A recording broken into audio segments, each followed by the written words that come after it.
오라 우리가 굽혀 경배하며 우리를 지으신 여호와 앞에 무릎을 꿇자. 하나님은 영이시니 예배하는 자가 신령과 진리로 예배할지니라. 아멘. 찬송가 505장 부르십니다.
오늘도 우리의 목자가 되시는 아버지 하나님, 한날의 삶을 주와 함께 살게 하시고 주시는 말씀을 통해 복된 길을 걸어가게 하시니 감사합니다. 이 아침도 저희를 일깨워 주를 찬송케 하시고 기도로 주님과 교통할 수 있는 은총을 베풀어 주시니 감사합니다.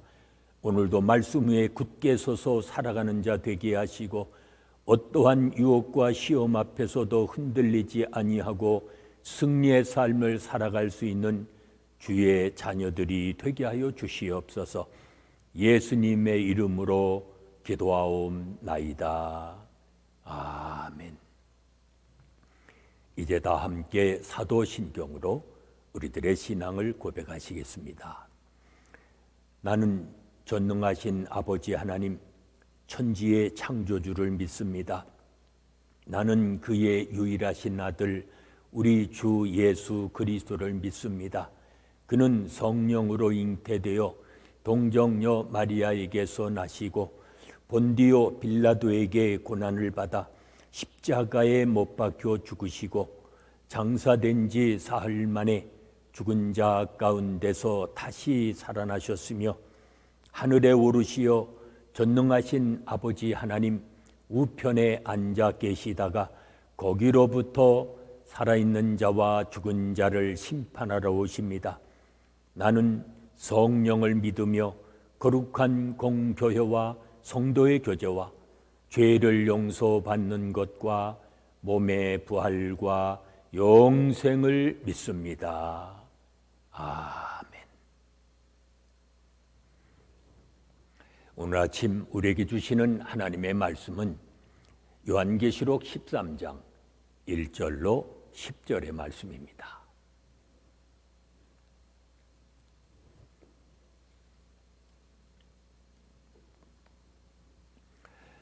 요한계시록 13장 1절로 10절의 말씀 봉독합니다.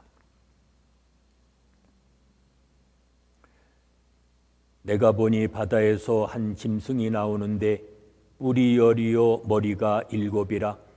그 뿔에는 10 왕관이 있고 그 머리들에는 신성모독하는 이름들이 있더라.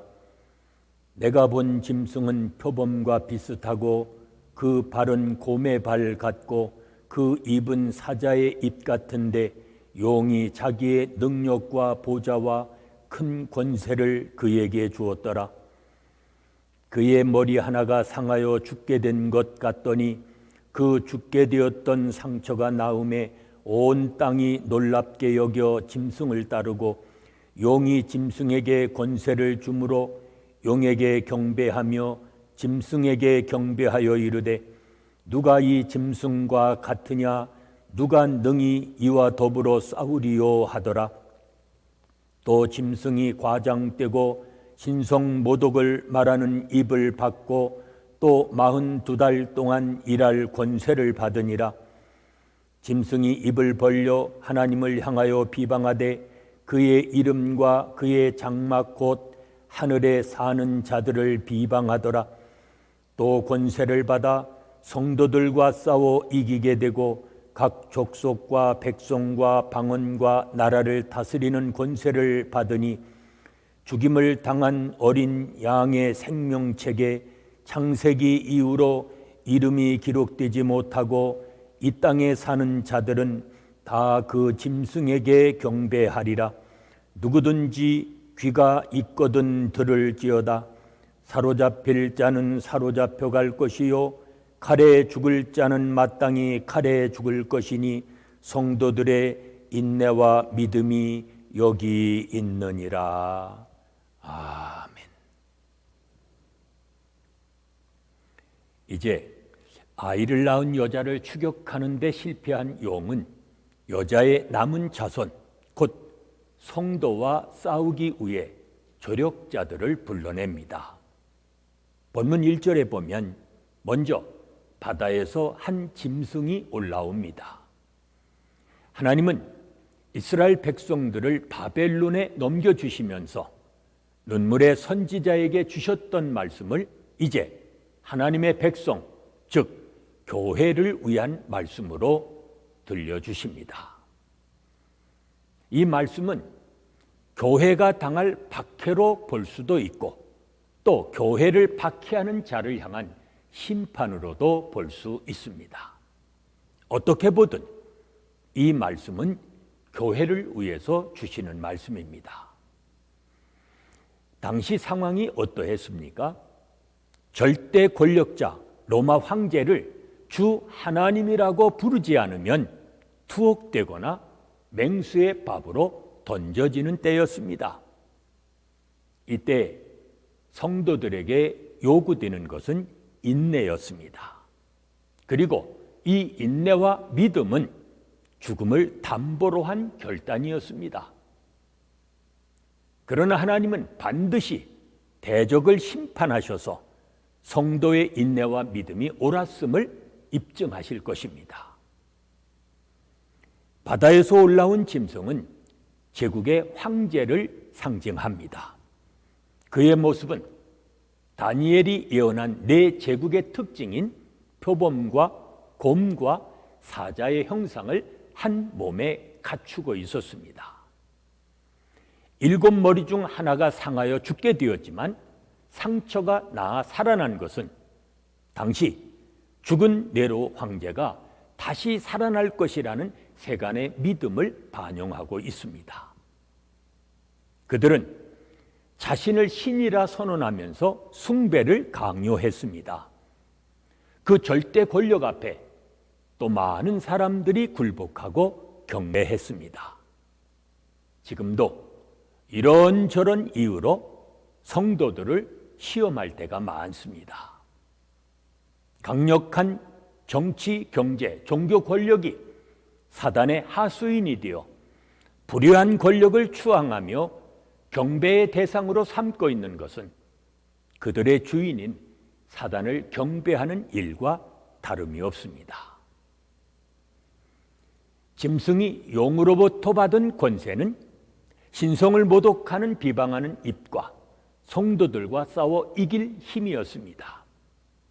입으로 하나님과 천상의 존재를 비방하고 또 성도들을 무력으로 핍박했습니다.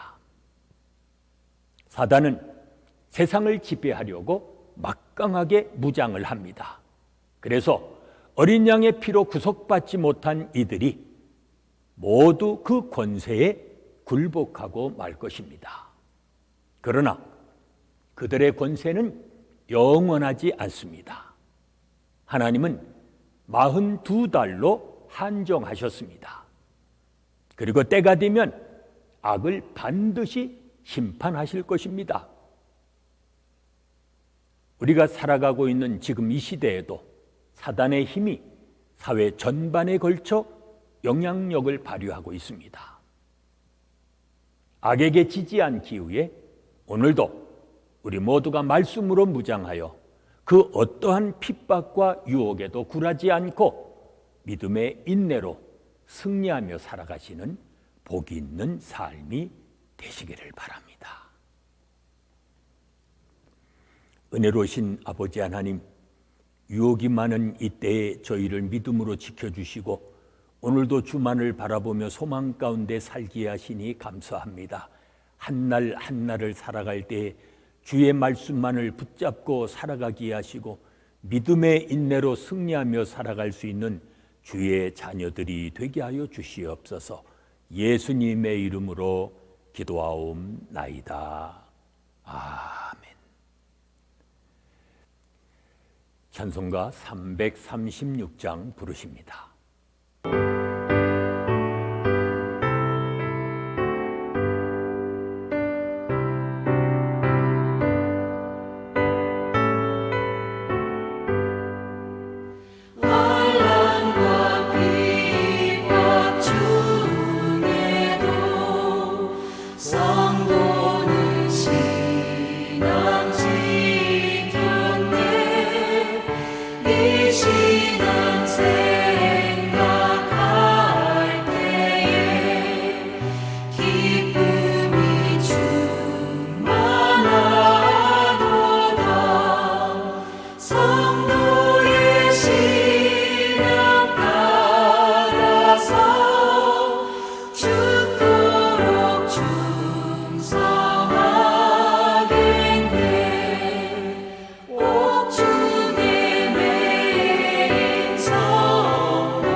이제 합심해서 중보기도 드리십니다.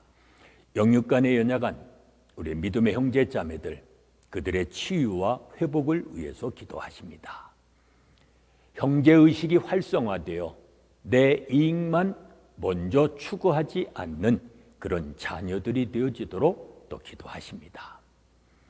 그리스도인들의 형제의식을 통해 세상 사람들이 교회를 통해 감명을 받도록 그렇게 만드는 이 땅의 교회들이 되어지도록 또 기도하십니다. 계속되는 질병 속히 종식시켜 주시고 오늘도 고통받고 있는 수많은 사람들을 구해 주시며 우리가 살고 있는 미국 땅 치유해 주시고 회복하여 주시기를 위해서 기도하십니다. 오늘도 주님의 통치가 이루어지며 주님의 나라가 확장되어지도록 이 시간 합심해서 함께 중보기도 하십니다.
이제는 우리 주 예수 그리스도의 은혜와 아버지 하나님의 무한하신 사랑하심과 성령의 감동, 감화심과 교통하심이 믿음의 인내로 악을 이기며 살아가기 원하는 온 성도들 위해 지금부터 영원까지 함께 계실지어다. 아멘.